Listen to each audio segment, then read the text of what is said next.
You are listening to Cemetery Confessions, the world's #1 goth talk podcast.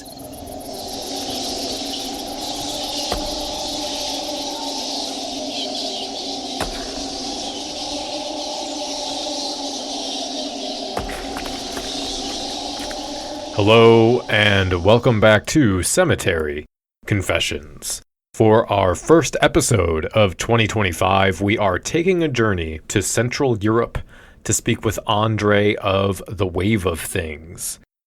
Throughout our tour, we'll be exploring the music and scene of Central and Eastern Europe, discussing the variation of subcultural expression from country to country, and Trey and I will round out the episode with a discussion around the value of music to identity and meaning making. If you aren't aware, The Wave of Things is a YouTube channel and a website run by Andre, who is a musician, music journalist, and anthropologist. He's traveled all over Europe interviewing musicians in our scene and creating content about music itself. The Wave of Things began around 2011 as a blog and website, with the YouTube channel taking form in 2018. Since then, he's released 2 documentaries, interviewed dozens of musicians, and explored the language and culture of Central Europe and the rest of the world. As always, I am your host, Danny Ashes, and I'm here with my co-host, Trey. Andre, thank you for taking the time to chat with us. Can you begin by sharing some information about your origin story? How did you start your journey into goth music and goth culture? All right. I usually tell a story. When I was about 14 or 15, a friend of mine, we cleaned out his attic. We found some vinyls. There was a vinyl of the Velvet Underground, the first one, the Banana album. Mm-hmm. Yeah. And this was everyone else was into Nirvana at that time, and so we didn't like that. So Velvet Underground opened up a completely new world for us. Yeah. We were listening to it over and over again. How it used to be, you know, you had an album, you listened to it, not just songs. Yeah. I can tell a lot about the 90s, how we did. We went to Germany to get vinyls. No, I'm from Austria, so I grew up in an Austrian village. There was not much about music, so we had some shops where you could buy CDs of maybe Rolling Stones or some, what was at that time, Britney Spears or whatever.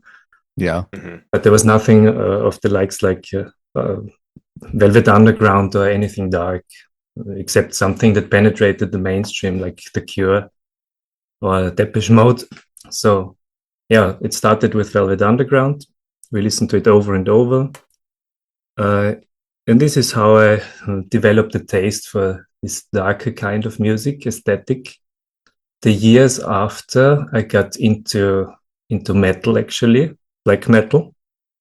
This was a thing. It was basically new then in the mid-late 90s. Mm-hmm. So this was the new edgy thing to listen to. Okay. But through my sister, she's 5 years older than me, so she got me into The Cure, also Depeche Mode. So as I got into the 80s synth-pop stuff, which I like till today. And we had this very good TV channel called Viva 2. Mm-hmm. Don't know if you have ever heard of it. This was Viva was the mainstream one, like MTV. Viva 2 was the one where all kinds of alternative music was played. Okay. It was known not just in Germany but also in Poland, for example, so non-German speaking countries all over Europe. And people got their alternative music from there. It was metal, goth music. It was also hip hop, the underground kind, some stuff like this. So this was very helpful for us. It was one of the few connections we had to this darker underground kind of music. So, but they closed down Viva 2, I think, in 2002. So it was very sad. But we couldn't foresee something like YouTube, that music is available anytime, anywhere. So we were really sad back then that Viva 2 was gone.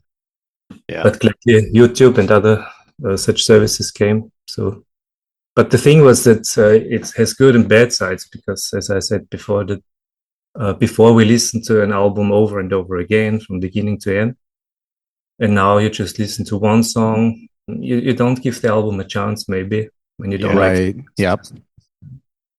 It's a very different approach to music listening nowadays.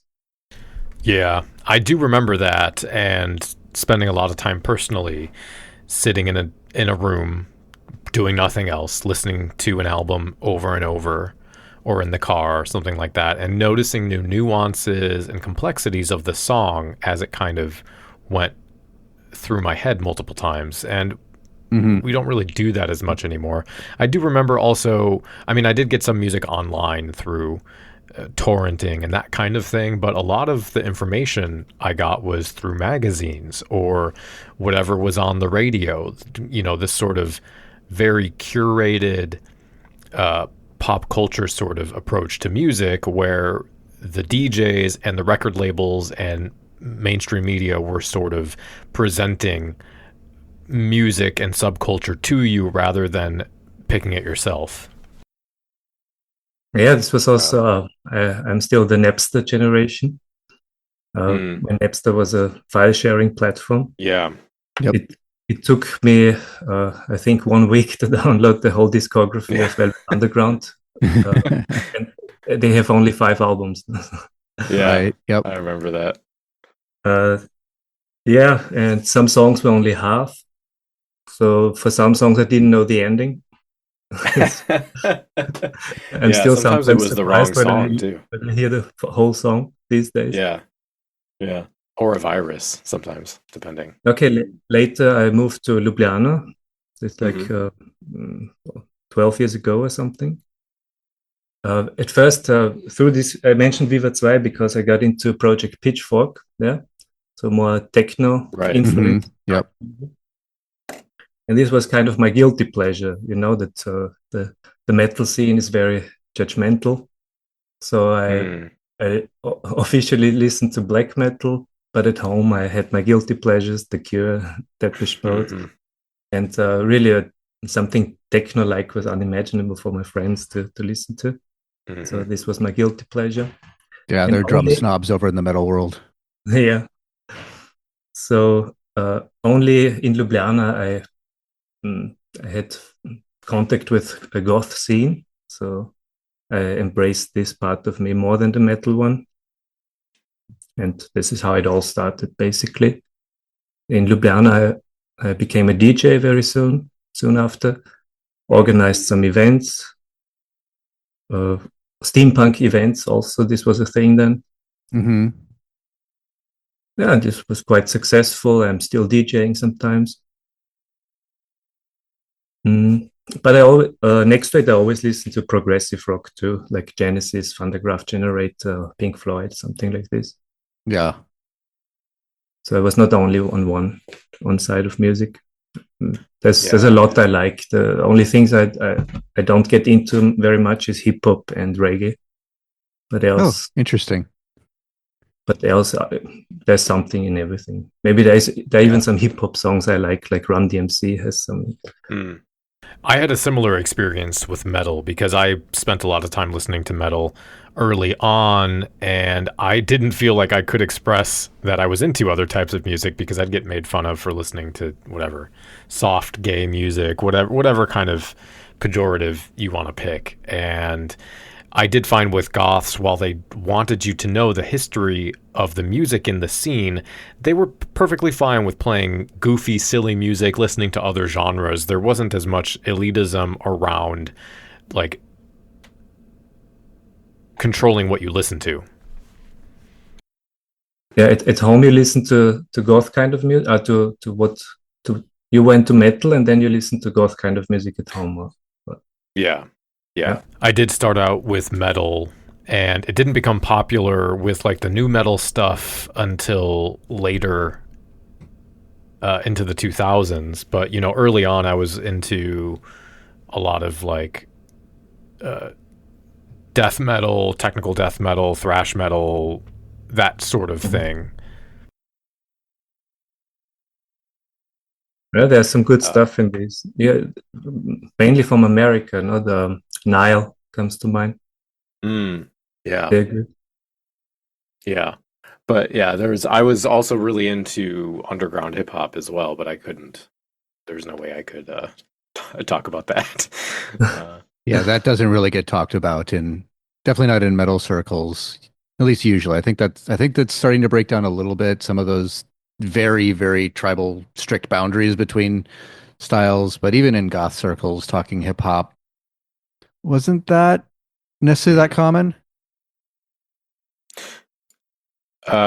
Actually, speaking about albums, I was thinking about this last night or the night before. This is not a question in the notes, but this came up the other day, and it was this question of if you had to pick an album that you think changed the way that we make music or think about music in the scene or in a certain genre, what album would you point to? I know that's a hard question to ask, just without any warning, but It's a tough question. Yeah, I would still go.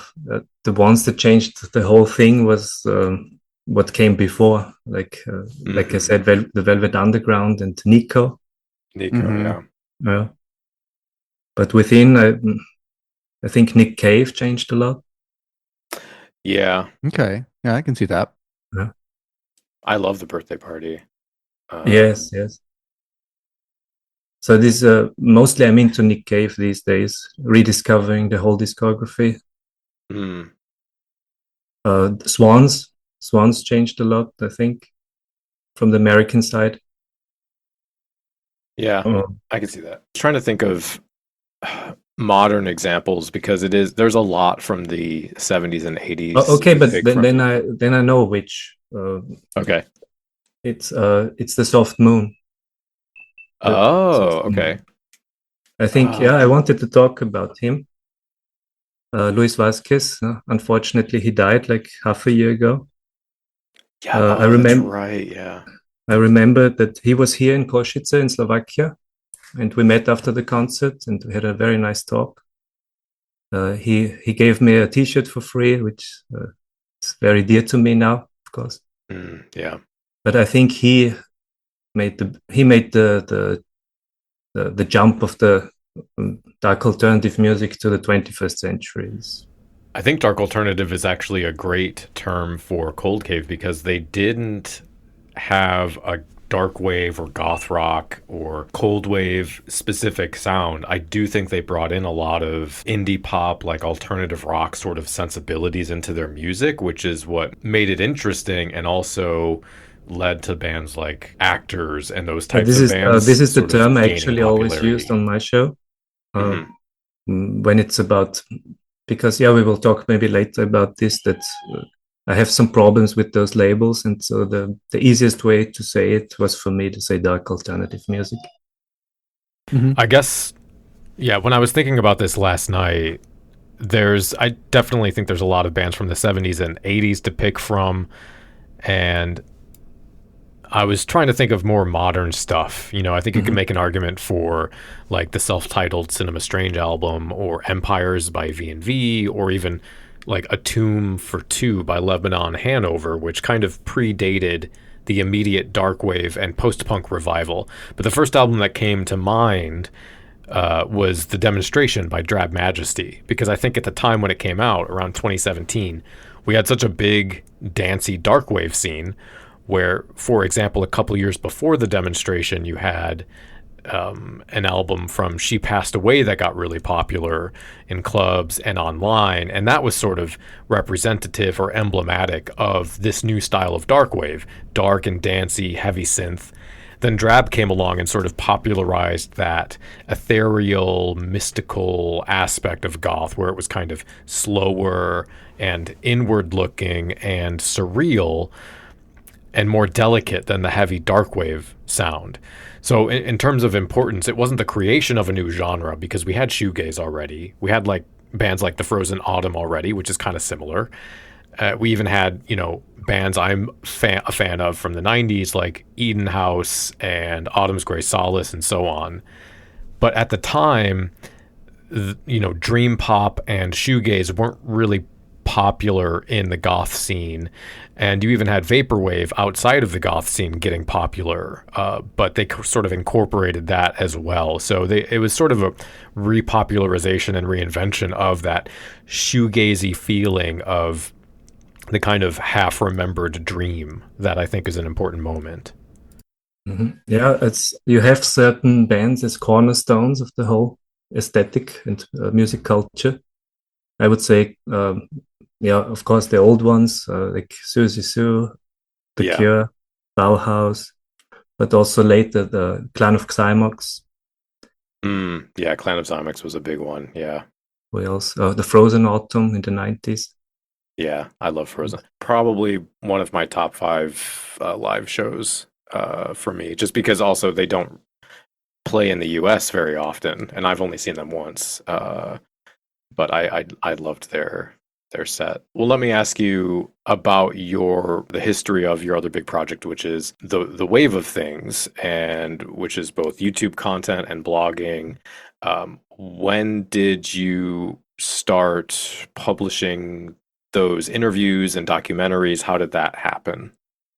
Right. I was fascinated by the book. How is it called? Rip Me Up and Start Again or something. That's an amazing book. By Simon Reynolds. Yep. In Ljubljana, I studied popular culture and music at university. So, as I told you already, I embraced my goth self in Ljubljana. Mm-hmm. So, my friends told me, you know so much about those things. Why not write about it? And I thought, why not? Let's look who needs someone to write about this kind of music. I found a Polish webzine, Alternation. It was around 2010. I did some interviews for them.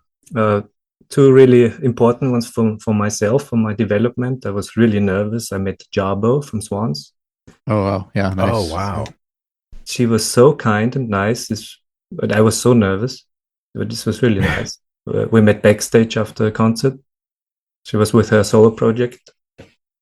And then another important one was with Ronnie Moorings from Clan of Xymox, which was also really nice to talk with him. And I was really nervous to meet the heroes face to face. Yeah. But after those 2, this was the initial jump into the cold water. Then it was has become much easier. Nowadays, I'm not so nervous anymore when I meet musicians. It was then in 2012, I thought I was with some people in Berlin where they said, my friends said, start something on your own. I had never thought of it before. And then, okay, why not? And I registered at New Year Day the domain savetier.eu, and I started to write. In the beginning, I didn't know what to write about. So many ideas. Started to write reviews, but I developed an own style of review writing, because on those music blogs, the big ones, then they have certain norms which you should keep to. I didn't like to write bad reviews, because there's some young band and I don't want to destroy their career with a bad review. So I chose those that I really like, and I called them recommendations. I don't want to write bad reviews. And then the blog grew. Mostly it was all written before. In summer 2016, through this blogging work, I got to know a lot of bands. So in 2016, me and a friend of mine from Ljubljana, we went to Italy on a road trip, and we met, I don't know how many, 7, 8 bands in northern Italy. And yeah, did interviews. It was a road trip documentary about the post-punk music in northern Italy. And it was really great, everything. I'm still friends with a lot of them. And it was quite a success. And in summer 2017, I did the same with Poland. We went with my car through whole Poland, met bands in every city, and mostly about cold wave music. Poland is known for cold wave. Mm-hmm. So in Italy there were exclusively modern bands, contemporary bands, but in Poland we met also some legends from the 80s, namely from the band Varieté, made in Poland, and what was the third one? Okay, but those two were the first cold wave bands of Poland, basically. And this was really great to meet them. The third one was 1984. Yeah. This was also an early one. So, and after this, I really liked recording stuff, recording interviews. And in 2018, I started The Wave of Things. The first episode was with Jack Duckworth from Soft Riot. We were both nervous, I guess. It felt like no one else did anything similar, so I thought, why not? I want to make this then. And I wanted to make. I didn't know how long I would do this. So I said I wanted to make 100 episodes, and I did. The 100th one is very nice. A lot of congratulations from musicians there, and Jack Duckworth and me reversed our roles. He interviewed me, and this was cool. And after this, I was kind of out of ideas already. It seemed the air is out of it. I started to create some educational stuff, like more in generally about popular music, odd time signatures.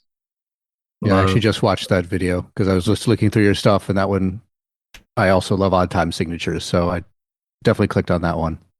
Yeah, I love that. And famous cover songs, where the cover songs became more popular than the original, such things.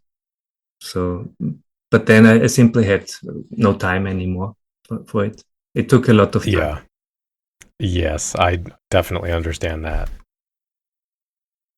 I was thinking, because you mentioned that, you started in the metal scene sort of, and got into dark alternative, and talking about going on these road trips to other countries to interview musicians.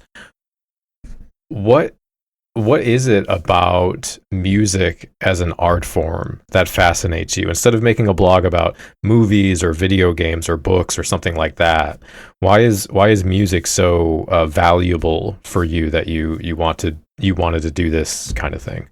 It's funny that you said video games and films, because in a different reality it could have been that as well. Since I remember, I was into music, started with classical music. My father had a whole collection, Bach, Grieg, whatever. As a child, I got into this very much. And in the 80s, the synth pop is what my parents listened to. Then I developed kind of a feeling for music. I wrote on my blog about that I was forced to take piano lessons, and I hated it. Yeah, that's right. Same here. Love it now, but I hated it at the time. I had really a dictator as a teacher. And for many years, it was not nice for me to play piano because I had bad memories about it. Yeah. When I was 15, I learned how to play the guitar. This also to impress the girls. Of course. I remember the first things I played were Iggy Pop, Beck, such things. Hell yeah. It was easy to play. Yeah. And do you know what frisson is? What the French call frisson? This is No. the goosebumps you get when you hear that song. Oh. And I've read somewhere that not everyone has this. And I feel sorry for them, but this is one of the best feelings you can have when you hear a song. Yeah. You get these shivers there. So Yeah. This is the emotional side of music, but of course, developed also a rational approach to music as a music writer. So it's not always easy to let yourself fall, to just enjoy a song, because you always think about it also in a rational way. What time signature is that? What are the lyrics about? It's not so easy to just let yourself fall when you deal so much with music. That's usually my problem, is thinking too much about it and not just letting it flow. Yeah, it would be nice if you could switch it at will, but no, it's not possible always. Sometimes it is. Yeah, I use drugs for that, but that's just me. So in my experience, media from Eastern European countries, Central European countries doesn't get a lot of attention here in the US, at least from my exposure. For me, actually talking about video games, my main exposure to media from that part of the world is mostly through video games. So, like, for example, right now I'm playing the game Stalker.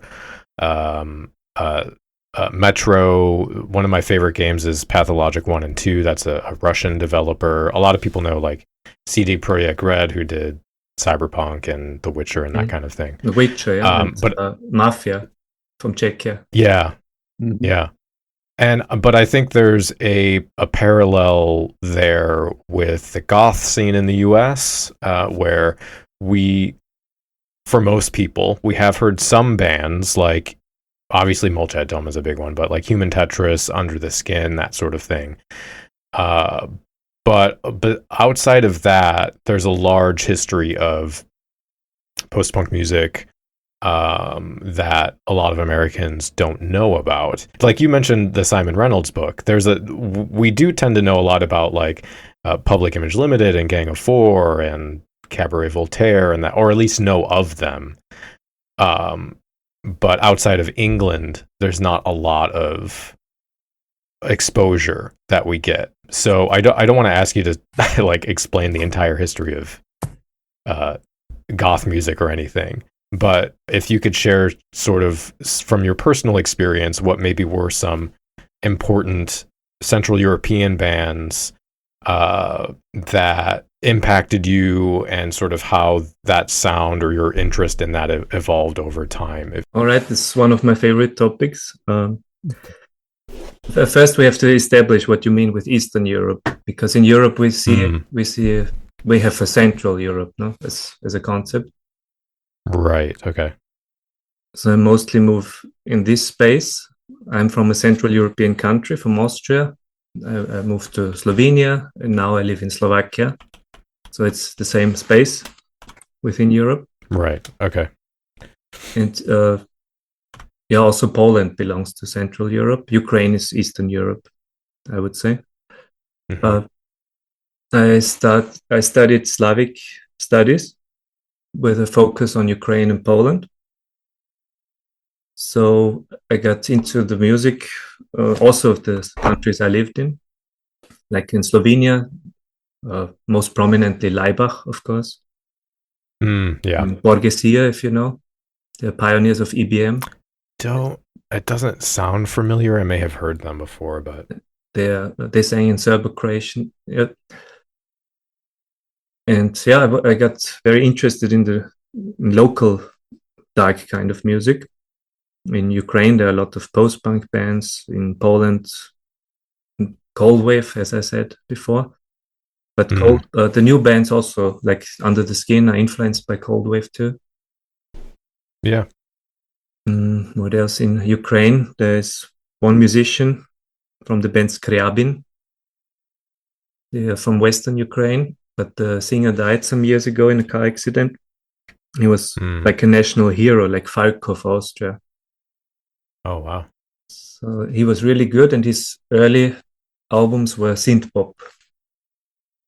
This is what many Ukrainians even don't know, because later he made some more popular, some pop rockish stuff, also a bit funny. But his early works was synth pop. It was really good. Here's a lot of here's a Depeche Mode cult in Slovakia, Poland, Czechia. I've never seen anything like this before. It's mostly the generation 40 plus nowadays. Yeah. And they're almost exclusively into Depeche Mode. Wow. Fanatically. I'll have to let my friend Andy Harriman know, because she's a big Depeche Mode fanatic. Yeah, then you have a bunch of friends when you move here. Yeah. So I got interested in those 80s projects from, I don't know, even Serbia, Ukraine, Russia, that people have forgotten, don't talk about anymore. So that's I tried to put this in the show, the sounds of a certain country, the sounds of Lithuania, the sounds of Ukraine, the sounds of Belarus, to make those countries more known also in Western countries. I think, well, actually, I do want to talk about why maybe they aren't as well known in a minute, but because I'm also not very familiar with a lot of bands from there, and I was trying to look at the origins of some of that, and the main bands I saw come up again and again were Kino from Leningrad, who formed in 81, and Zuvuki Mu from Moscow, who they had a really interesting performance style that I really enjoyed. I think they said they were influenced by Brian Eno and Frank Zappa, which makes sense if you listen to them.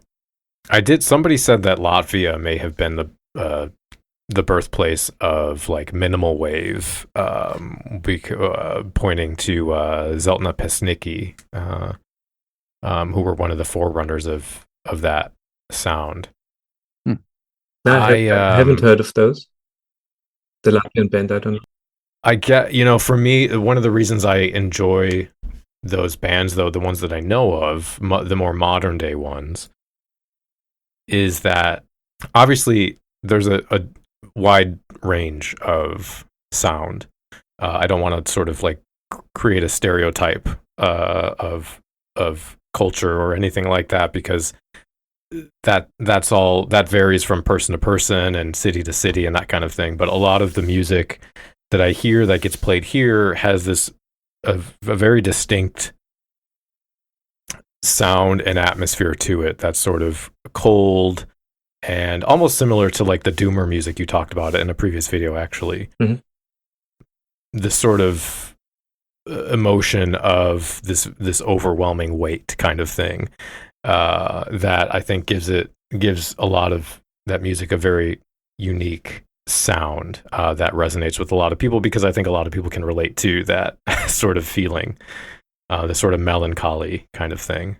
So I'm always interested in hearing, how the aesthetics that we view as goth or dark alternative from our, standard American / Western European standpoint, which is of course where all the big bands are from, but how that translates into other cultures that have a different, tradition around a lot of the things that the dark alternative scene views as important, things about gender identity, things about death and life and mental illness, and just those themes that tend to thread themselves through, but how all those things are perceived differently with different cultures. And I always find it fascinating when I can experience a music, and sometimes that comes through, sometimes it just sounds like they like a band, part of the Western canon of dark alternative bands, and they just kind of ape that sound. And that's less interesting. I'm more interested in ones who are taking the thematic ideas behind the music and infusing it with their own cultural beliefs about that, whether it's religion or philosophy or just cultural identity ideas.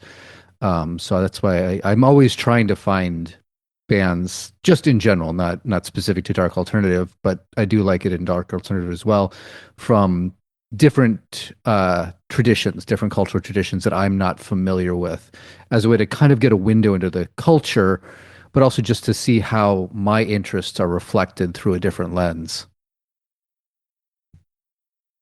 Yeah, you have to think that those bands from the Slavic countries, that those from the 80s, they have all one thing in common. It was communism there. Mm-hmm. It was very restrictive. Yep. It was very hard to get new music from the West. The further east you went, the harder it was. Mm-hmm. The Soviet Union was the most restrictive. It was easier in Yugoslavia. They were more open about music.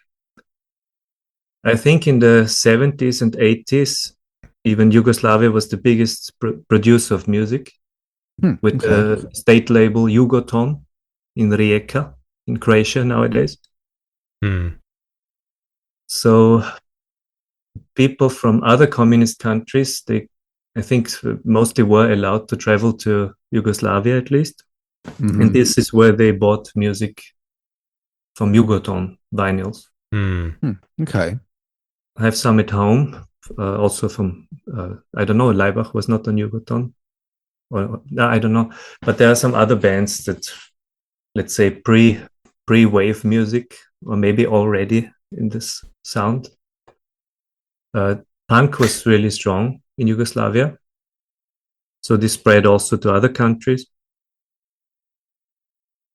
Mm-hmm. There is a very good film about this, a Slovene film called Outsider. It shows the punk age of Slovenia in Yugoslav times. There's also a Polish one. It's called Wszystko co kocham, Everything That I Love. It's about I don't know if you're familiar with the Gdansk uprising, where it was similar. There were several episodes in communist history on the road to freedom.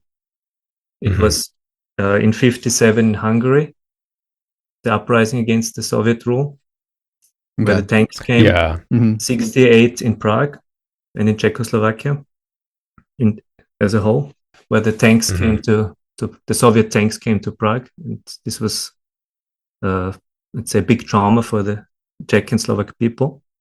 And the third one was 1980 in Poland, where the movement Solidarity, was striking in Gdansk, in the coastal city of Gdansk. And this film, Everything That I Love, is set there in this time. How do you call this, when the state of war was called, not there? In the state of war, and this was the end of the film. So it's about some teenagers forming a punk band, and so it's very interesting. So of course those events also shaped this kind of music. Right. That makes me think of two different questions, actually.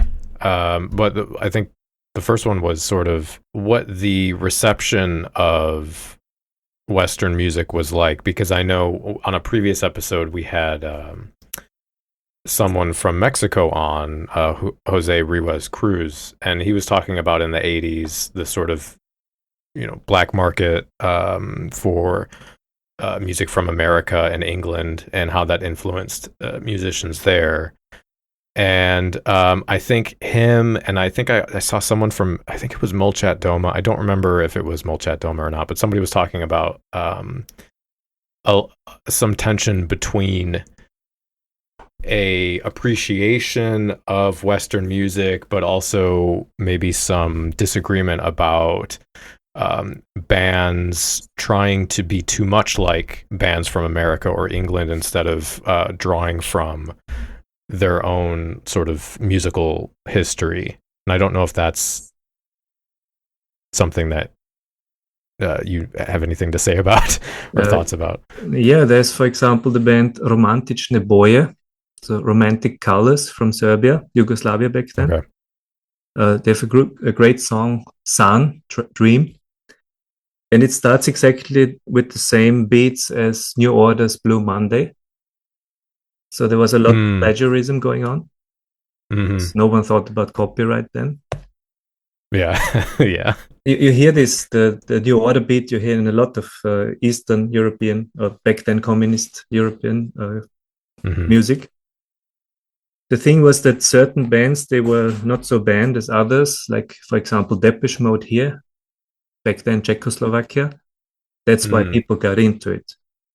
And it's so popular till today because it was a symbol for West freedom, also the more open in sexuality, sexual things like master and servant and such things. Also Metallica was one of those, I guess. There was a big fight in the 90s after communism here. I've heard stories. There were Metallica fans versus Depeche Mode fans, and this till today they have a fight. So. Wow. Yeah. And both scenes are very big here. Those were symbols of Western music here. Those bands. Right, yeah, that makes sense. Yeah. Yeah, two very different approaches to music. Yeah. But still, sort of pop music as well. So that's interesting. Well, before we continue our conversation, let's take a short intermission and listen to a track from your project, Deus Faust. And maybe let's play the track. How about Vampires Like Us?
I guess, as you were both talking about, and I think especially Trey, from a lyrical sort of thematic perspective, if there are certain cultural, historical, literature or folklore sources that are drawn from that might be different than Western music.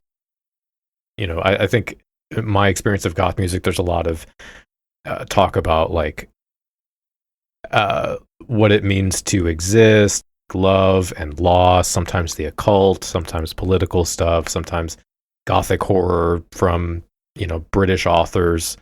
Are there other sources and themes being drawn from in Central Europe that you find interesting or different? And in the Slavic countries, I guess, in the former communist countries, the main theme that goes through all of this is the feeling of unfreedom and to break out of it. Okay.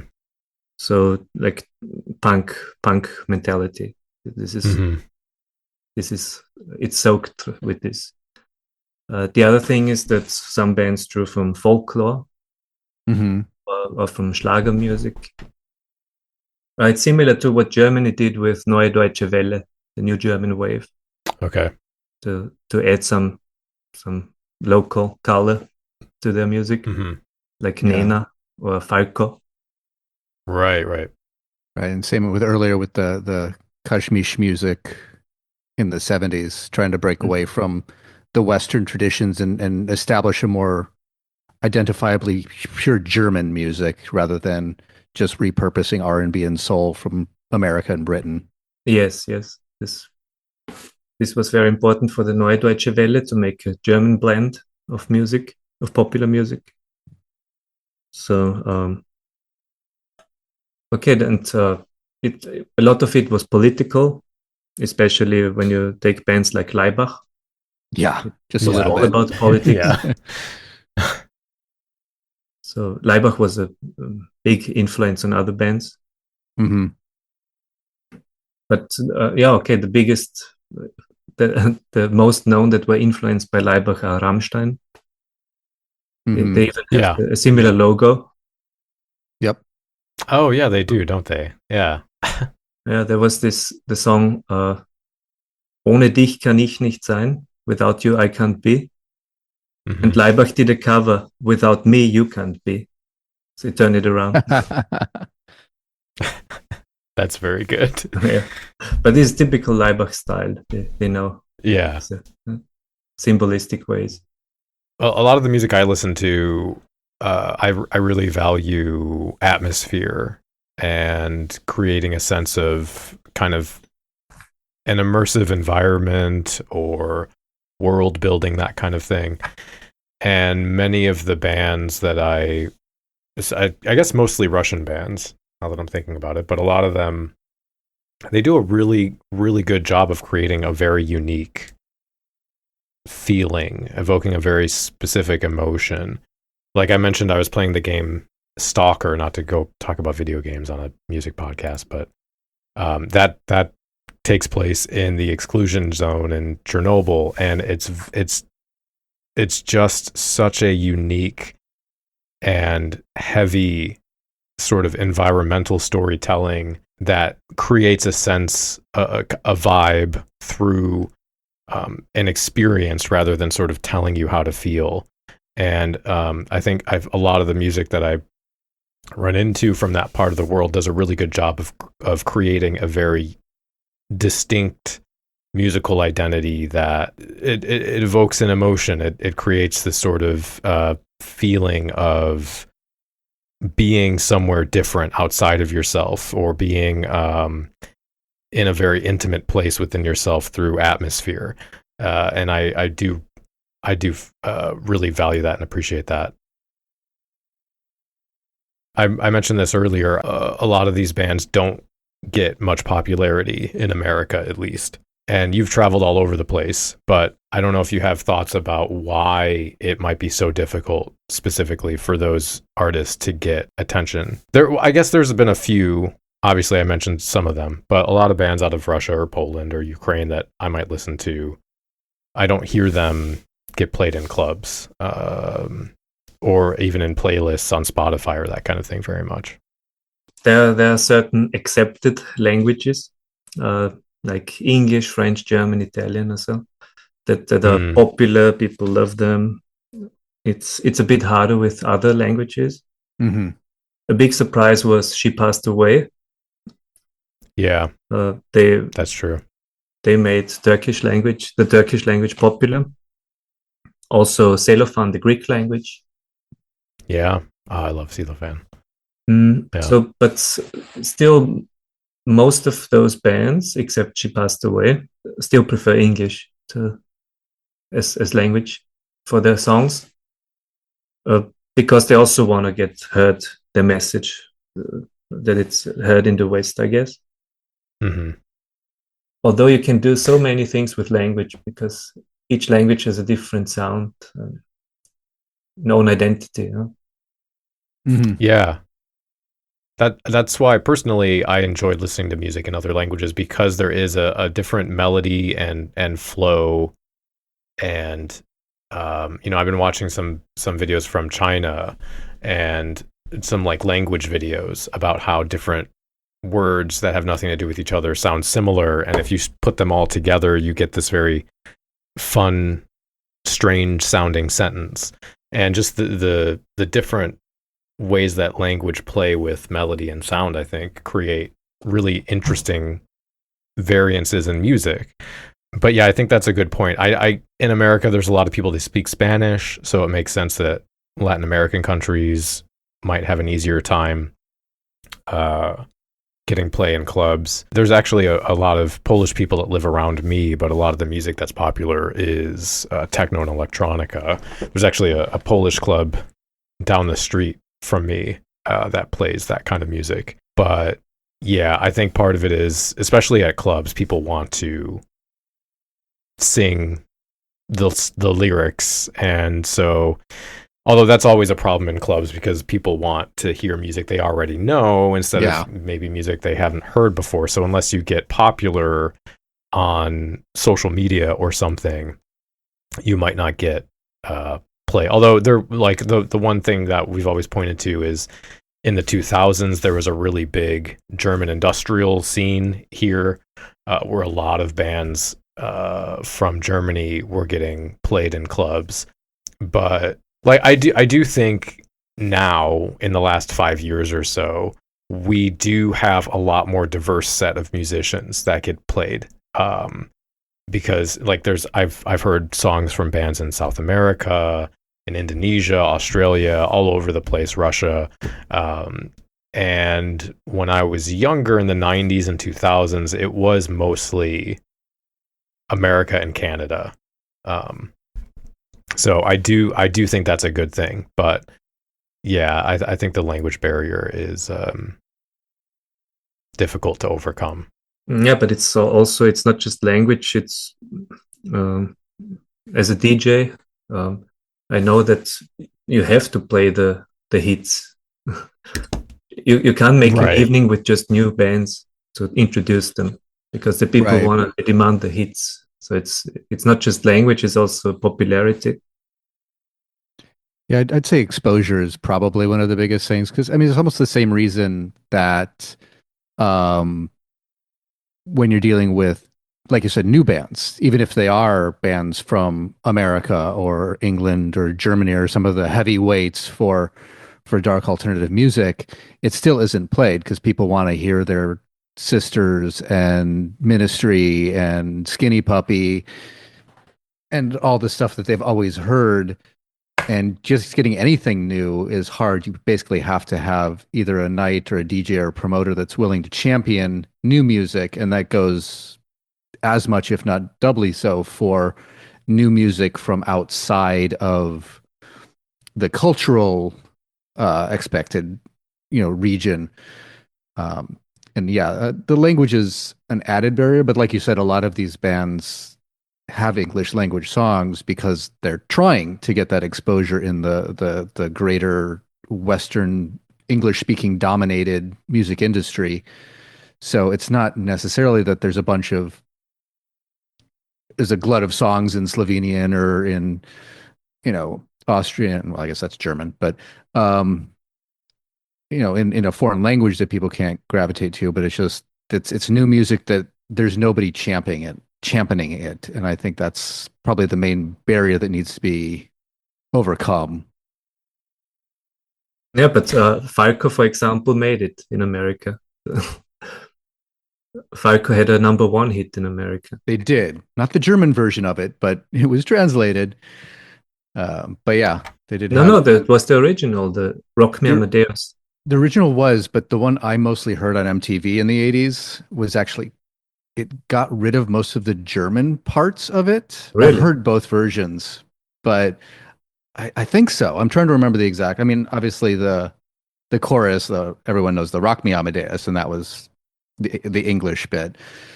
But the Popolare and all that stuff was not in the song that I remember hearing, and maybe I'm misremembering because that was a long time ago.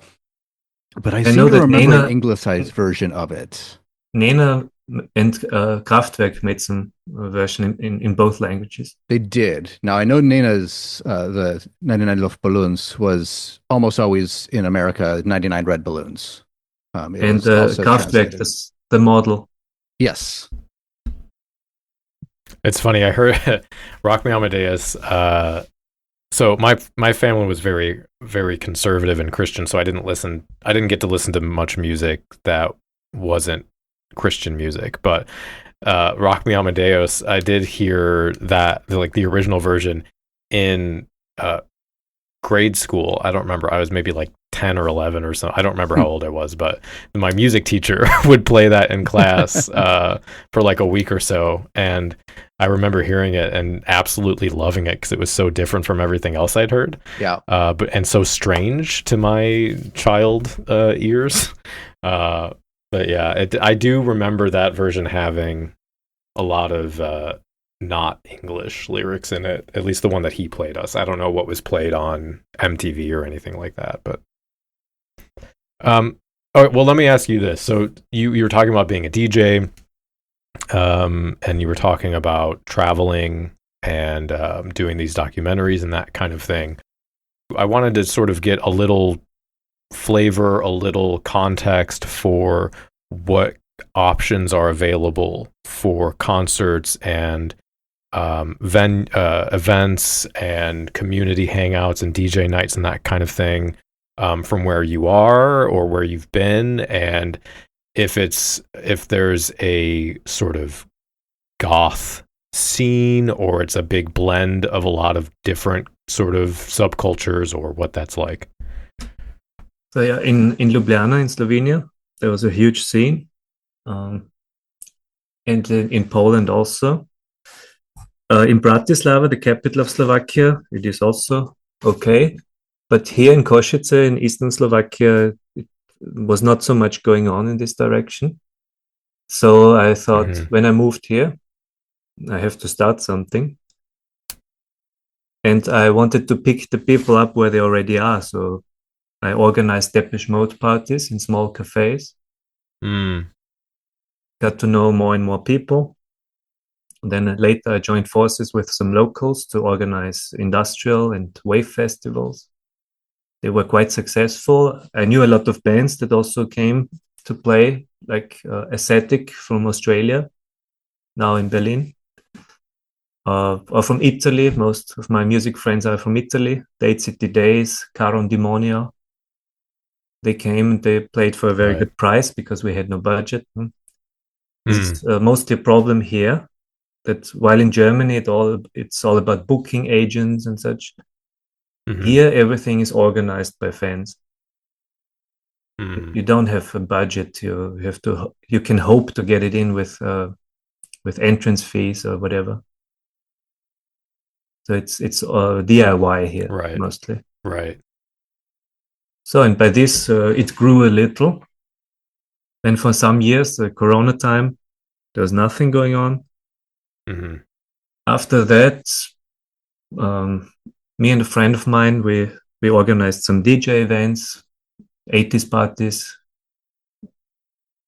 First was successful. The second one was hardly anyone came, and then we stopped. The goth fashion is really in now here, but whenever I talk with people on the street, they're not into the music. They're just into the fashion. Oh, interesting. So when I tell them, "Oh, we're organizing something, would you come?" Yeah, maybe, but then they won't show up. That's kind of sad. I do enjoy the fashion side of things. Like again, to go back to, I have been watching a lot of videos from China recently, but it seems like there are a lot as well, sort of street style, what looks goth, maybe with a little bit of influence from other places, but is also still very disconnected from the music. And to me, I think all of those things are connected to sort of be part of the goth subculture, which maybe is actually a good place to ask you that question, because I do love exploring the ways that we understand identity or goth identity or goth culture in different places, because there's a lot of similarities, and then of course there are many differences and distinguishing features from place to place. So for you, and we can get into genre right after that, but how do you define goth, or what does it mean to you to be part of that subculture? Yeah, it's a very difficult question. Yeah. one I'm dealing with for years. What is goth? The thing is, we have to establish if we mean the same thing, no? Right. I think in America it's a little bit different. Mm-hmm. We have also different roots with death rock, more punkish kind of music. So there's a very good term in Europe for, it's called Schwarze Szene. Have you heard of it? Black scene. Yeah. Mm-hmm. So it's a conglomerate of many different music and aesthetic styles. Mm-hmm. Before, in the 80s, people called themselves wavers, but then with the influence of techno in the 90s, waver didn't fit anymore. So goth is basically just a fraction of this Schwarze Szene, black scene. Mm-hmm. In English, it's usually translated as dark culture. Right. On Wikipedia, it's like a stub in English, but in German, it's quite long. So I don't think you have this concept of dark culture. I think it's sort of the word we might use would just be alternative, which is just sort of a similar idea of an umbrella of a lot of different styles and sounds that don't fit into what you would call pop culture. But there are we've talked to some people on this show who would say goth is a word to mean, you can put steampunk under there, you can put metal under there, you can put, I don't really agree with that, but there are some people who think that. Yeah, but also in Schwarze Szene you have some overlap with metal, doom metal, or this symphonic metal like Nightwish or something like this, which I also disagree, but they call it gothic metal. Is because I've heard the term grufti as similar to goth. It is basically a German translation of goth. Okay. Grufti means from the crypt, the one from the crypt. I love that. Yeah, it's so good. It's a funny term, but we never used it actually for ourselves. Okay. Just a satire, maybe. Right. Yeah, I get that. Yeah. Okay. I would say I am. This is a term I know from Slovenia. In the Yugoslav scene, people called themselves darkari, the darkers. Okay. So I would translate this to English and say I'm a darker. I'm not really a goth. I'm a darker. I embrace darker kinds of aesthetics, music, but I'm not dressing like a goth. So a darker. This is maybe what you would I don't know. call I think you goth dress goth adjacent. if I looked at you. Yeah, I get it. Yeah. But I think the Schwarze Szene is not just a mere subculture. It's a co-culture because it exists parallel to the mainstream culture, and you can blend in quite in the mainstream also. Okay. Or a socio-cultural milieu. Mm-hmm. It has so many. It's not just music, no. It's aesthetics, fashion, philosophy, pop culture, whatever. Right. So is darker then, would that to you be more music focused instead of caring so much about social and cultural and philosophical? No, it's maybe subjects? It's 80% music and 20% fashion. Okay. You can see when someone is a dark, but no, sometimes you can't, but mostly you can. Right. Okay. You can have a nerdy look and still be into this kind of music and culture. Right. It's not so strict, I think, like in the US, that you really have the visuals also. Interesting. Yeah. I mean, yeah, that is a discussion or a debate where people will say, look, goth it's just about what you listen to, and you don't need to dress any kind of way to be goth. There are people who argue that. I don't agree with that myself. I think it's all part of, like you said, the cultural milieu. It's all it's a combination of many different things, which is part of why I think the music is so important, because I think the music combines all of those different aspects into itself: the visual, the social and philosophical, the Gothic literature, the sort of coming together as a community is all represented in the music. But there are people who will say, like, you can dress whatever you want, and never put on a black shirt and still be part of it. But so I guess we mentioned this earlier, the question about genre. You said dark alternative. We've talked to a lot of people the last year, asking them sort of, what is it that makes goth music, and do you have like really strict rules about that? What's your opinion on that? That's why I prefer the term dark alternative. Mm-hmm. Because it's not just goth. Goth is a part of it. When you have post-punk, cold wave, industrial, there are so many things that are quite different from each other, and they all still fit the same aesthetic in music, I would say. So I guess the underlying question is what would define that aesthetic, or what are some signifiers for that aesthetic that would differentiate it from a non-dark alternative style?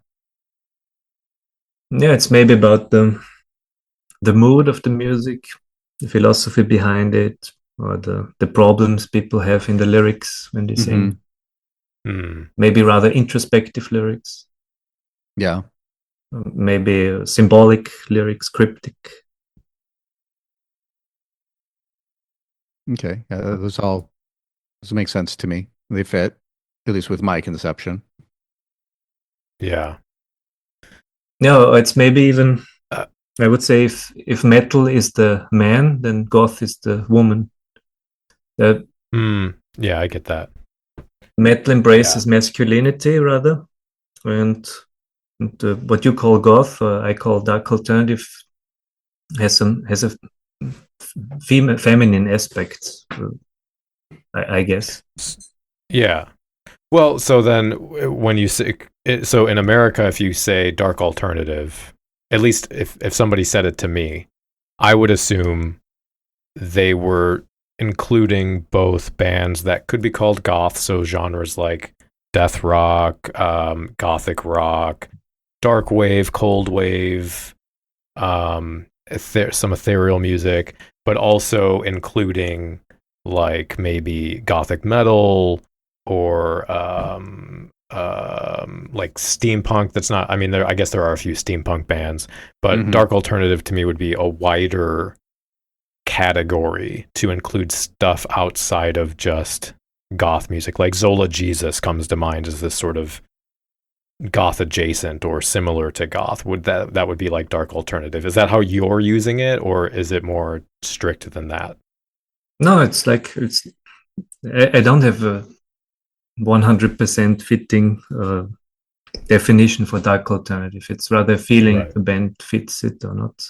Right. Yeah, Okay. it's a cloud of related genres and moods rather than a walled city with just this is inside and these things are all outside it, and there's this hard wall between the two. It's as foggy as the goth term and the wave term. Yeah. I think we spend too much time trying to create a kind of scientific formula for what can be included and what cannot be included. And I don't like that. I like when we have a more nebulous or foggy, like you said, sort of, there's no necessarily hard lines. It's a blurry edge, you know. It's blurry and a lot of hybrids. Mm-hmm. Yeah, and I think that's what keeps the scene alive and keeps it interesting and flourishing, because when you do develop that hard border between this and only this can be within the culture and everything else is outside it and to be disregarded or ignored, you basically have stagnation, and eventually just it dissolves because people get bored with hearing the same old stuff and so move on, or the people who are just so ingrained with it, they die out and there's no welcoming new people in. So that's how subcultures die. Yeah, that's true. I completely agree with this. When you're too restrictive about who can be part of your club, no? Yeah. When it comes to talking about genre and how we understand genre and what fits within the scene, I did want to ask, considering that you've interviewed so many musicians for so long and you've been involved in the community, if there is anything you've noticed in the music we listen to in the scene that has changed over time, that's evolved, that's become more popular, less popular, or perhaps what you would prefer to see in the scene or see less of in the scene. If it's, more inclusion of experimentation with other genres, or perhaps a more traditional style of music production, what is it that you've noticed has changed, and what would you like to see change into the future? Since in the last 10 years, as I said, the soft moon was a big change. It was not merely a revival of post-punk, it was a new kind of post-punk, I would say. Yeah. More people got into it. When Louis died, it was also in New York Times, so it was not just a fringe topic. Huh? Yeah. The music, there was this ongoing democratization of music, which means it's much easier to produce it at home. Everyone can do it. You don't need a big studio for this, expensive. You can make it at home. This has good and bad sides. The good is everyone can do it. There can be good stuff, but the bad side is that maybe there's a lot of crap also produced. Yeah, it's the curation is the hard part now, rather than finding things that you can find so much stuff, and finding the good stuff is the hard part. It's a lot of it is very repetitive nowadays. It's getting old. And that's only going to get worse as AI is coming in, and people are just using that as a lazy way of, I want to hear something like this, so I plug in the name of an artist and maybe what instrument it's going to be put on, and let's make a bunch of carbon copies of that by AI. Yes, this a horrible vision that AI makes music or anything, literature, whatever. Mm-hmm. Yeah, it's very dystopian. Yes. Yeah, there was this time, the last 10 years, saw a lot of those couple bands, or a couple, like with Schonwald or so, and a lot of Szene and Oakland. I don't know if they're a couple, but usually either it's two girls, two guys, or a couple, man and woman. Yeah. Frozen Autumn, no, is a good example. Maybe they were the first like this. Cast Product Tribes. There's yeah. So this was interesting. But this also because it was easier to make music at home, I guess. You don't need a big band anymore to go on tour. Yeah. I think it's cheaper to tour also. You don't have as much to pay for. Yeah.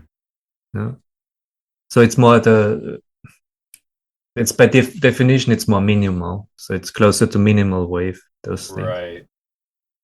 But it's good. I like the idea of minimal wave. It's very clear to me that your love of music is in your music projects, because you've made music that's heavily atmospheric and has some modern dark wave in there, projects that are more sort of 80s arena rock or neo folk, or even some stuff that sounds kind of like synth pop or dungeon synth to me. You have this very wide range of genre that you play with. So I wanted to ask you to share a little maybe about that, about Deus Faust, and sort of how you decided, or how those projects came to be, and what you enjoy creating with those. I started to make music on my own, by myself, one-man project. Just what came to mind. I bought a synthesizer and played with it, and came out some good songs. Mm-hmm. Then I published them on YouTube. The songs I published under my name, they were never released officially. It's just YouTube videos out there. Yeah.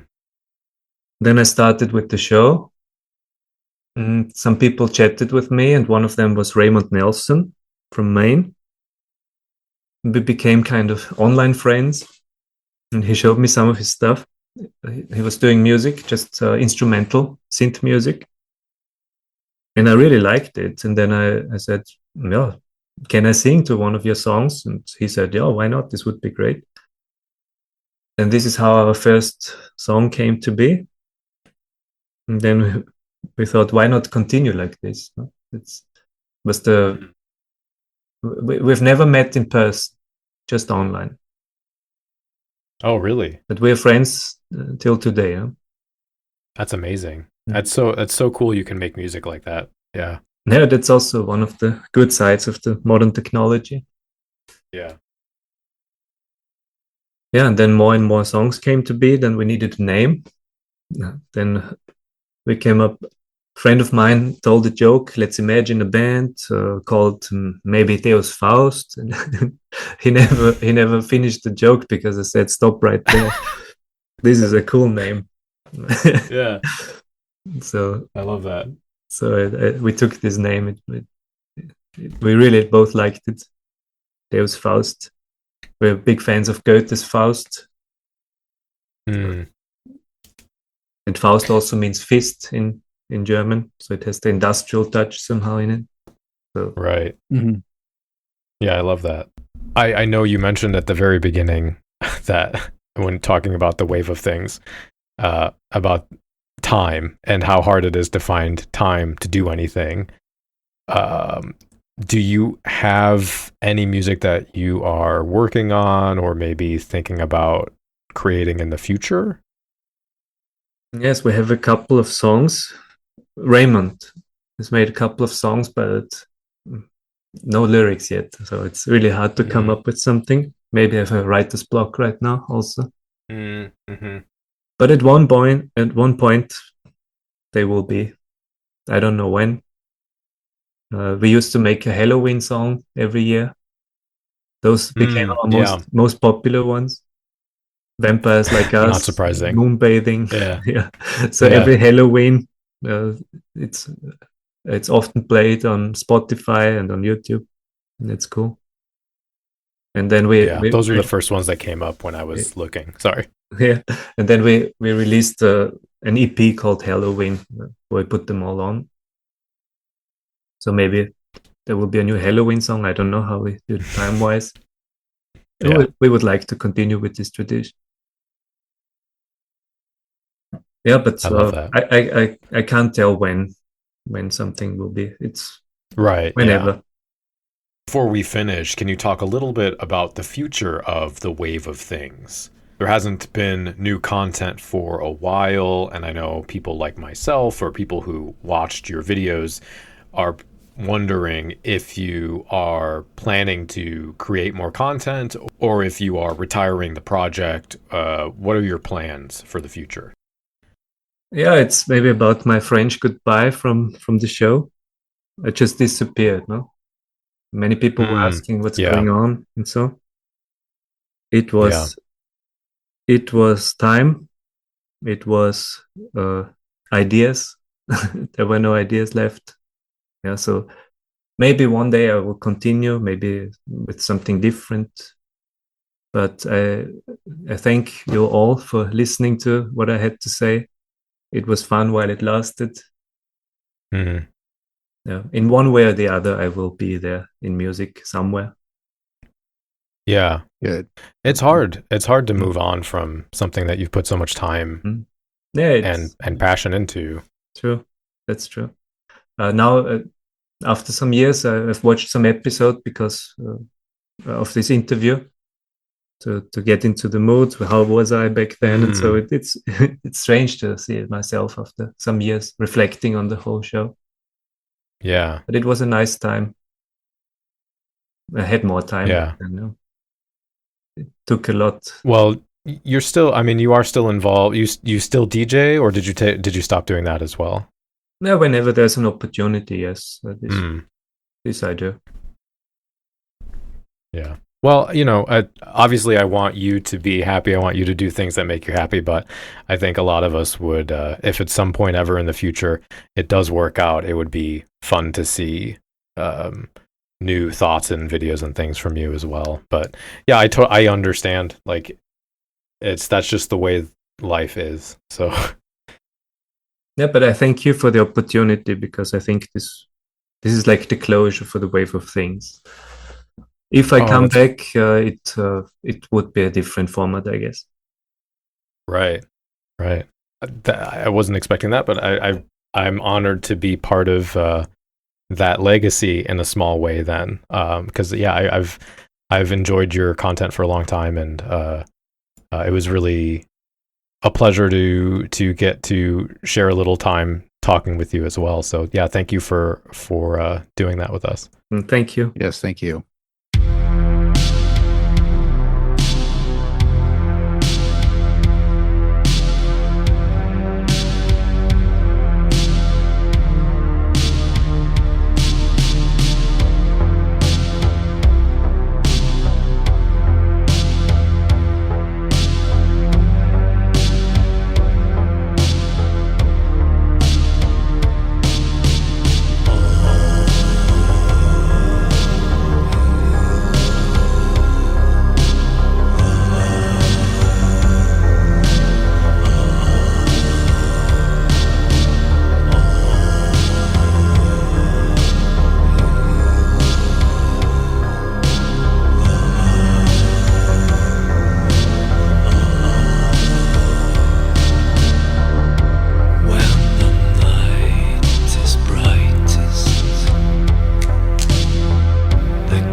thinking about this, the music genre question and the sort of gatekeeping certain genres and things.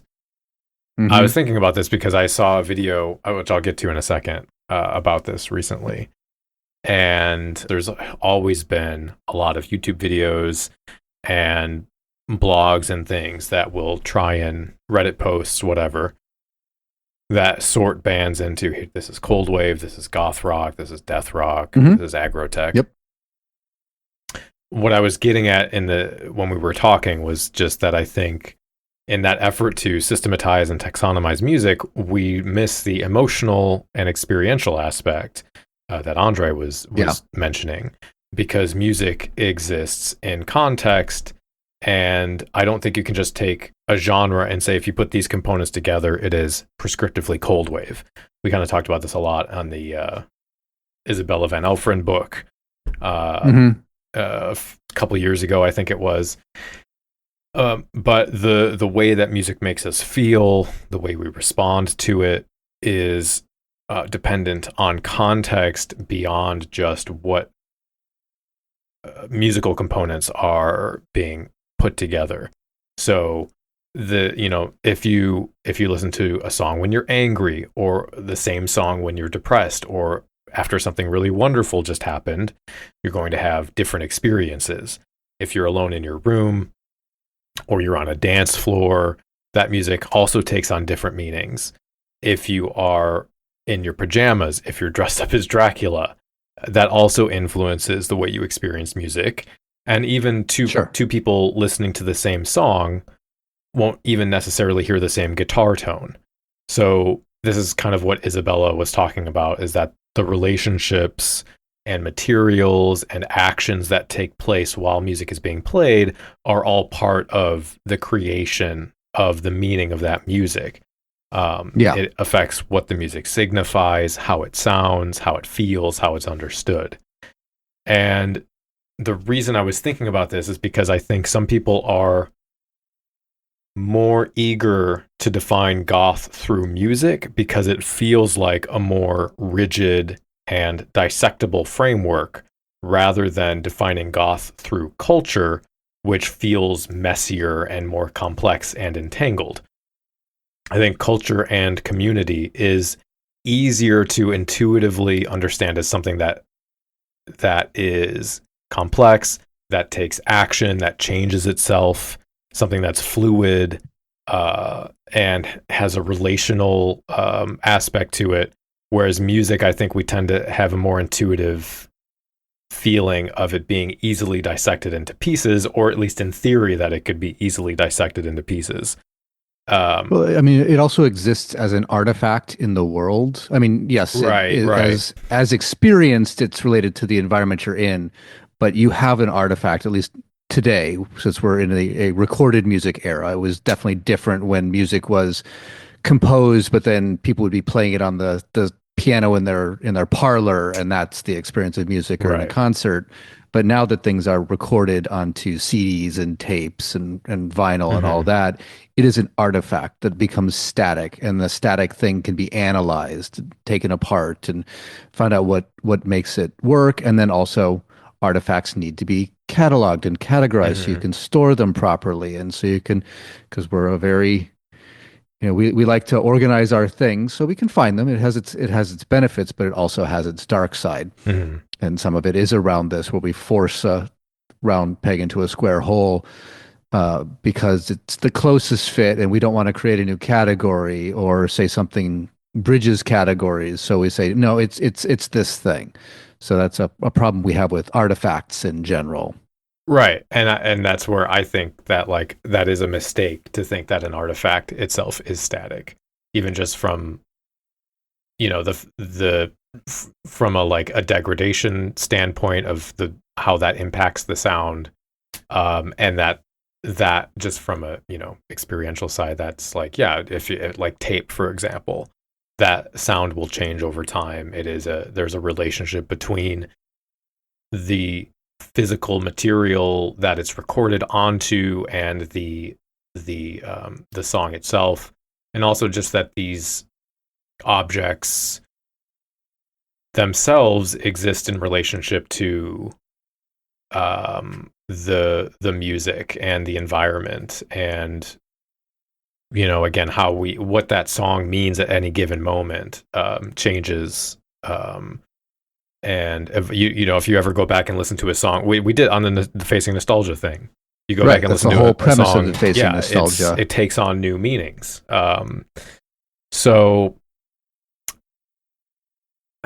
it's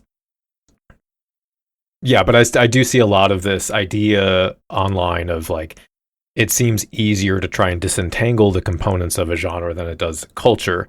And the thing that sparked that I was trying to get to was that I heard someone saying that said out loud basically the thing that I had sort of intuited or thought like maybe this is the reason why. But they said that goth is a music-based subculture because fashion is subjective, which obviously implies that music is a universally objective, fixed thing. I mean, the postmodernist in me says nothing's objective, but right, and that's me. Yeah, that's where I agree with this sort of. What Isabella was basing her book on was Latour's actor network theory, but this idea that music is entangled. And what I mean by entangled is that it doesn't exist in a vacuum. It interacts with the listener and the environment, and it's acted upon by those things. So you can't simply understand and define music as a thing that exists separated from those people and situations. You can't create a universal meaning that's the same for everyone everywhere, because those things exist with each other. If you take them apart, they no longer make sense. They no longer exist. That you can't separate them. They're entangled in that way. And so to say that, like, if you take this guitar tone and this drum machine rhythm, it will always produce this genre, makes sense in sort of the way you talk about genre is like, oh, this is a shortcut to sort of try and communicate a point. To treat it as if it's a universal constant or a mathematic formula, I think is not correct. Because I do think it is just as fluid and subjective as fashion would be. And talking to that emotional side of things, it does really, I think, get brought forth through what it means to be alive, through what it means to make meaning, through how we understand art. Art is subjective. I don't know why we sort of try and take music genre outside of that concept. It's as diverse and fluid as our identities and communities are. So I guess adding that complexity back into the discussion of music is important to me, and sort of getting away from the idea that it is something that's objective. And then that's why goth is defined as a music-based subculture, because it's easier to create strict boundaries and sort of maybe somehow removes it from the fear of like being co-opted or being commodified or changing beyond what it is meant to be, that kind of thing. Well, I think part of that is because it's, in my experience, going to your homology hypothesis, the pillars that make up goth, it's a lot rarer in my experience to interact with somebody who knows and or likes the music and doesn't know about or appreciate all the other aspects, maybe not to the same degree.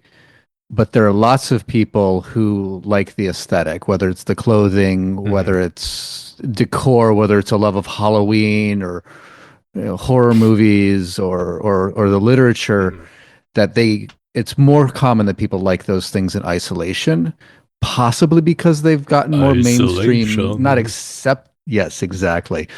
But because not mainstream appreciation, but mainstream awareness. People see those things where people don't necessarily in their day-to-day lives, with some very few exceptions, encounter the musical elements of goth unless they go to goth spaces, participate in goth culture to some degree, where you'll see gothic imagery, whether it's the fashion or art or whatever. It's just around at least once a year. Yeah, and I think so it's easier for that to break in, and and you run into those situations where you clock someone as, oh, they look goth, and then you go up to them and you have that bad experience of them having no connection with you when you try to engage with them. Right. And I get that. I think but I do think people miss, like, I have met people who listen to goth music and are not goth and do not dress goth. Sure. And like, it does go in many directions. It's maybe not as common or maybe not as noticeable, because it's a lot easier to see someone wearing something rather than, you don't usually go up to someone who doesn't look like your style and then ask them about music. I mean, people do, but like, I think it's a lot less common than noticing someone who looks like you and then trying to ask them about music. Right. It's one of those things that comes up as a surprise conversation topic with someone who for another reason. You work with them, or right. It's a surprise, so it does become more noteworthy. But it's like it's a coworker or someone you happen to see regularly at the grocery store, and or live in the same building or something. You just happen to get on a topic of music. You're like, oh, you like that too? Wow. Sort of touching on another aspect of our nostalgia episodes. When you're talking about the experiencing of music and how it is situational and changes with experience, I think nostalgia is a factor in that, because a lot of people, possibly people who are more the gatekeeper types, and what we're forcing ourselves to do when we do those episodes is, part of the premise is we're listening to music that we have strong memories about that we haven't re-experienced recently. So where we live with that musical experience is in our memory, and a memory is calcified. A memory it's a thing, it's a time and a place. And yes, memories change. We rewrite them all the time, but most people either don't acknowledge or don't realize that, because it's not something that's emphasized in our concept of memory. People think of memory oftentimes as, it's a literal recording of what happened in the past, and you either have it or you lose it. Most people don't understand that every time you recall a memory, you're sort of rewriting elements of it. Depending on the context, so memory that will evolves color in time. Your memory of it right. as well. Right. But unless you know that about memory and accept that about memory, you view your memory as these static artifacts. So that experience of that formative music that you grew up with, that made you get into goth, and the time and the place in all that actor network theory has all been bundled into a package that we call a memory. And that memory then is viewed as the static thing, even though it does change, but that's, like I said, not something people think about. And I think that makes it a little bit easier for people to hold on to these very strict definitions, because they hear this new thing, and the sound mixed with the whole experience, their whole present tense actor network theory, is being compared to this past reminiscence of the nostalgia of a former experience. And that's where they're viewing the disconnect. And that's where some of that gatekeeping probably comes in. It's like, this is just, it doesn't sound like it. People aren't acting like how people should act when experiencing this. The space is wrong. So this is all wrong, and it's not goth. Yeah. And that's, that gets into nostalgia as well, like you said, and sort of like my general feeling that nostalgia is kind of a poison in and of itself, but also like hauntology and the idea of the specter of the past having an influence and agency on the present and that kind of thing. I think, one of the things when I was thinking about music as a force in the world, Andre was talking about the sort of punk ethos and some of the political stuff. But there's that quote about, I saw somebody talking about this and I can't remember what his name was, but there's that quote about, so I'm sorry to be stealing your content. I'll try and find the video and put it in the show notes. But there's this concept or that quote about satire comforting the disturbed and disturbing the comfortable. and this this idea of music being a similar kind of thing, because like in my introduction, which I didn't talk about, but when I was thinking about why music is important to me, it was part of it is that goth music, I think, takes the mundane and the everyday and turns it into something mystical and special. And then on the other side of that, it takes the surreal and disconcerting and creates a sense of shared experience and shared introspection that can take the pain and confusion of existing and generate a sense of community and camaraderie. But the issue, this guy was talking about why he hasn't found much comfort in satire recently. And I think this can translate to music as well. And what he was saying is because the comforting the disturbed isn't as comforting because the comfortable aren't being disturbed, where it feels like you kind of look at the state of things and there isn't a sense that the art and the music of the working class or whoever is having any impact on what the oligarchic powers that be are doing in the world. And because you have that feeling, the comfort of fiction being like, let's take this very painful thing and inject some humor into it and inject some sort of like shared experience into it, isn't as comforting because it doesn't feel like it makes any difference. And I think a lot of people are feeling that now, especially. But yeah, that's just something that's been bouncing around in my head. Yeah. I found an attribution for that quote. It's in the chat. I found several references to that same person, so I am thinking it's correct, though I did not do a deep analysis into the attribution. I'll find where I got that from and put it in the show notes. I have a list of links as well to put in for references that I think people should check out. Some articles about Soviet post-punk music and some YouTube videos, and there's something from Isabella Van Elfren about timbre in music that I thought was interesting. Some other stuff like that. Thank you. Yeah. So definitely, I don't know if anyone really looks at the references per episode. Sometimes there are a bunch, sometimes there are none. But I try to put things in there that I think you would find interesting, and also are just sources that I pulled from for talking points. Well, just because I'm thinking about it, nothing to do, well, not that much to do with goth, but a Russian band that I enjoy that I think you'll enjoy too, because they're fun. Okay. And they're surf rock inspired. Okay. Send that in Facebook, because I will not find this Zoom chat again. I can do it in Facebook. Yeah. Yep. And then the other link, the first link I put in the chat, Disintegration Loops, that actually was talking, you mentioned about the degradation of audio as it's on media. The whole premise, it's sort of an experimental piece, but the artist is William Basinski, who's a sort of experimental musician. And he had an experience as he was trying to copy out some archival tapes of noticing the degradation. So he decided to make an entire piece where he took a loop and recorded it and played it and recorded it and played it and recorded it and played it and just let that continually degrade as it got re-recorded. And it just... It's the experience of listening to the same loop of sound degrade as it's a copy of a copy of a copy of a copy of a copy, etc. I love that. Yeah, I'll look at that. So it's an interesting piece. It's long, and it's something to put on in the background, right, as a sort of an experience. And then another thing I didn't put, I'll have to find it, but it was. So this is dealing more with memory, and it's. I'll find it. It's somewhat of an experimental piece that's on Bandcamp, and it's very long, but it's intended to auditorily show the experience of the degradation of Alzheimer's. Oh, okay. Interesting. Yeah. Through music and the experience of that music and how things get more distorted and weird and less clarity as your mind goes and goes and goes. That one is...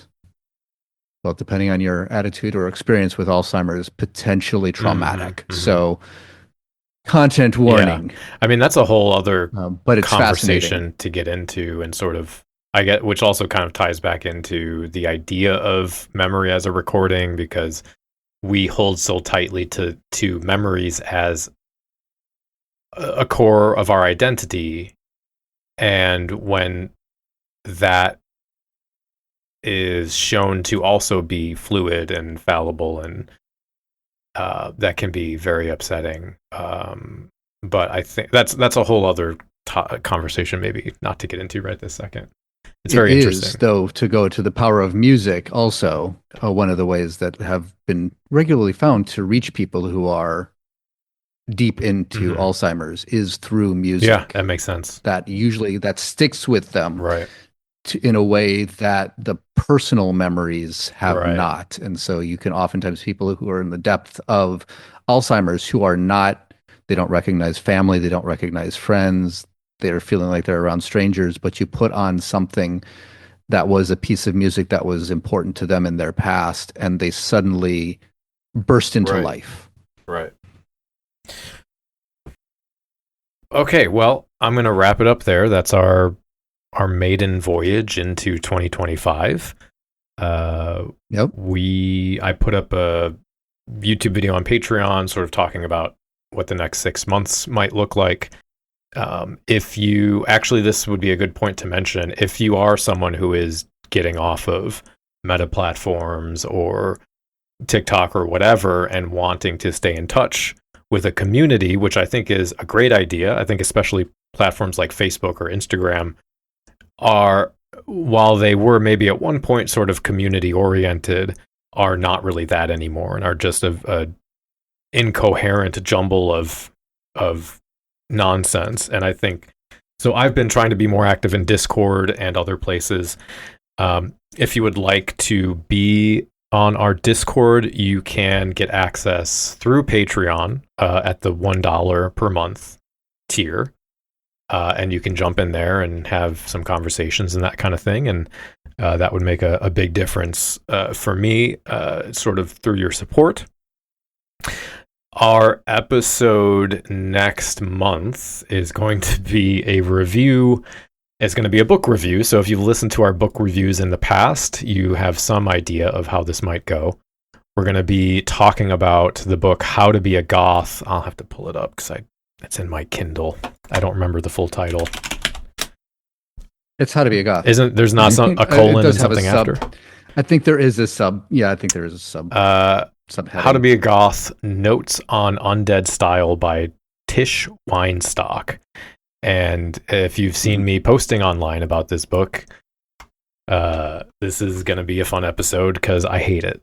So that's maybe I'm doing that more for clickbait, but I have a lot of issues with this book. And so it'll be fun to sort of go through and dissect those with Trey. So I hope you will. If you aren't subscribed, please subscribe, whatever your podcast app you're on, or YouTube or Spotify or whatever. And we will be back with that. So thank you from myself and Trey. And until next time, stay dark. The preceding program is a member of the Belfry, a network of blogs, podcasts, and videos for the darkly inclined. Go to thebelfry.rip for more information.